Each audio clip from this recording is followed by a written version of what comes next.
មានដំណាលថាកាលនោះមានស្ដេចមួយអង្គមានគោញីមួយដែលទ្រង់ស្រឡាញ់អស់ពីព្រះរាជហឫទ័យនោះព្រះករុណាទ្រង់ជ្រាបថានឹងចិញ្ចឹមគោញីនោះឲ្យបានល្អគួរភញើនឹងញាក់ស្រែស្រឹកក្រៅនៅទីណាដែលមានស្មៅច្រាំងល្អឲ្យគោនោះវាបានស៊ីឆ្អែតថងទ្រង់ប្រើចិន្តាដូច្នេះហើយទ្រង់ត្រាស់បង្គាប់ឲ្យចៅវាយស្រុកមួយនាក់ឈ្មោះអុកមានងារនៅខេត្តដែលមានវាលធំល្អមកទទួលគោញីនោះនាំទៅខ្វល់ឯស្រុកស្រែចៅវាយស្រុកចូលមកហើយទ្រង់មានព្រះបន្ទូលថាត្បិតអញផ្ញើមេគោអញមួយនេះឲ្យរាជខេត្តចៅវាយស្រុកឯងខ្វល់រក្សាតែសត្វនេះយ៉ាងល្អចម្លែកប្លែកហើយអញស្រឡាញ់ណាស់ផងដូច្នេះឲ្យគេចិញ្ចឹមថែទាំឲ្យល្អឲ្យប្រយ័ត្នបើមានឈ្មោះណាមួយមកប្រាប់ថាមេគោអញនោះវាស្លាប់អញនឹងកាប់ក្បាលអានោះឥតឡាយឮដូច្នេះហើយចៅងវាយស្រុកក្រាបទូលទទួលថាព្រះករុណាវិសេសហើយនាំគោញីនោះចេញទៅខេត្តវិញមកដល់ហើយចៅវាយស្រុកប្រមូលអស់នាម៉ឺនមេស្រុកជំទាប់រាជទាំងអស់ផ្ដាំថាគោញីមួយនេះរបស់លួងជាអំចាស់ទ្រង់បានផ្ញើឲ្យយើងខ្វល់រក្សាថែទាំឲ្យស្រួលសប្បាយតទៅមុខសេចក្តីនេះឲ្យនាម៉ឺនក្រុមការរាជយកចិត្តទុកចិត្តជួយទាំងអស់គ្នាឲ្យមេគោនេះចម្រើនកុំខានឡើយតែមិនឈឺឆ្អាលរក្សាទេឲ្យទៅជាស្លាប់នោះព្រះករុណានឹងឲ្យកាប់ក្បាលយើងទាំងអស់គ្មានប្រណីឡើយនោះនាម៉ឺនក៏រករើសភូមិណាដែលមានស្មៅច្រើនល្អយ៉ាងឯកឲ្យរាជភូមិនោះយកមេគោរបស់លួងទៅខ្វល់ឲ្យសំខាន់ឯរាជក៏ចេះតែខំប្រាំងយកចំណីឲ្យមេគោនោះស៊ីតែរាល់គ្នា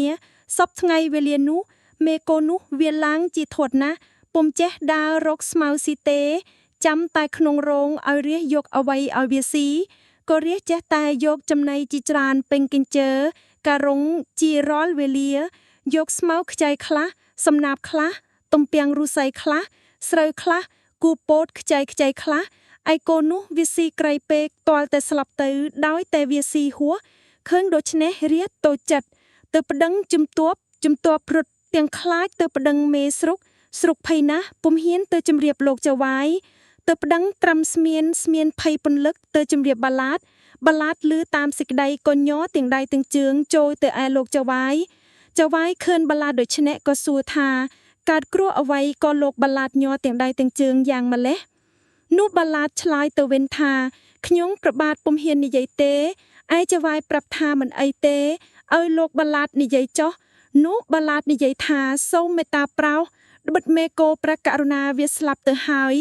ឮដូច្នេះចៅវាយស្រុកក៏ស្លុតញ័រសពសាច់ស្រែកថាខ្ញុំឲ្យម្ដងនេះឃើញជីផុតជីវិតហើយ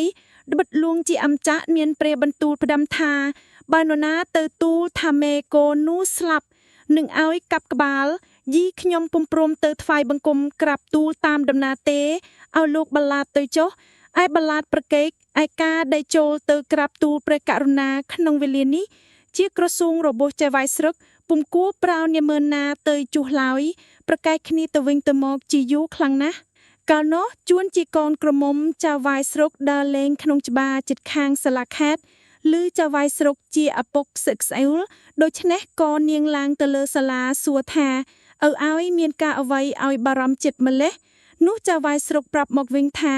កូនឲ្យឪពុកមានសេចក្តីវេទនាណាស់ត្បិតមេគោរបស់លួងវាស្លាប់ទៅហើយឯព្រះករុណាបានផ្ដាំថាបើថ្ងៃណាទៅចូលទូលថាមេគោនោះស្លាប់ព្រះករុណានឹងឲ្យកាប់ក្បាលអ្នកនោះឥតប្រណីហេតុនេះបានជាឪពុកមានធុរៈជាខ្លាំងណាស់ពុំព្រមចូលទៅក្រាបទូលតាមសេចក្តីទេឮដូច្នេះហើយនាងឆ្លើយមកវិញថាកុំឲ្យឪពុកព្រួយចិត្តបើឪពុំហ៊ានទៅមិនអីទេខ្ញុំសូមទៅជួសចៅវាយស្រុកខាត់ពុំព្រមឲ្យនាងទៅក្រែងស្ដេចកាប់ក្បាលនាងតាមព្រះបន្ទូលឯចៅវាយខាត់យ៉ាងណាក៏នាងក៏ព្រមស្ដាប់ចេះតែអង្វរឲ្យឪពុកបើកច្បាប់ឲ្យទៅដល់ចៅវាយកលកំណត់បើកូនទៅតាមប្រាថ្នាចិត្តទៅនោះនាងរៀបដំណើរស្លៀកសម្ពុតហូលល្អបង្កកម្មាព្រេយ៉ាងល្អចូលទៅគាល់នៅអង្គុយស្ងៀមនឹងគេនោះស្ដេចទតឃើញនាងក្រមុំនោះមានរូបល្អណាស់មានព្រះបន្ទូលសួរថានាងមកពីណាអញពុំដែលស្គាល់មុខសោះនោះនាងក្រាបទូលថា ពេលម្ចាស់ខ្ញុំម្ចាស់មិនមែននៅក្នុងក្រុងទេខ្ញុំម្ចាស់នៅស្រុកក្រៅខ្ញុំម្ចាស់ជាកូនចៅវាយស្រុកឈ្មោះអុកនោះស្ដេចមានព្រះបន្ទូលសួរថាចៅវាយស្រុកអុកដែលចិញ្ចឹមមេគោអញនោះឬអីនាងក៏ក្រាបទូលថាពើម្ចាស់ខ្ញុំម្ចាស់ជាកូនចៅវាយស្រុកនេះឯងនោះព្រះករុណាក៏ទ្រង់ព្រះសូរម្នោះណាសួរថាឯមេគោអញសពថ្ងៃនេះមេគោព្រះករុណាវាពុំចេះផឹកទឹកទេស្ដេចឮដូច្នេះឆ្ងល់ណាស់សួរទៀតថាវាស៊ីស្មៅស្រួលទេនោះនាងឆ្លើយឡើងវិញវាពុំចេះស៊ីស្មៅទេស្ដេចសួរថាបើដូច្នេះមេគោអញវាធ្វើអ្វីនាងទូលថា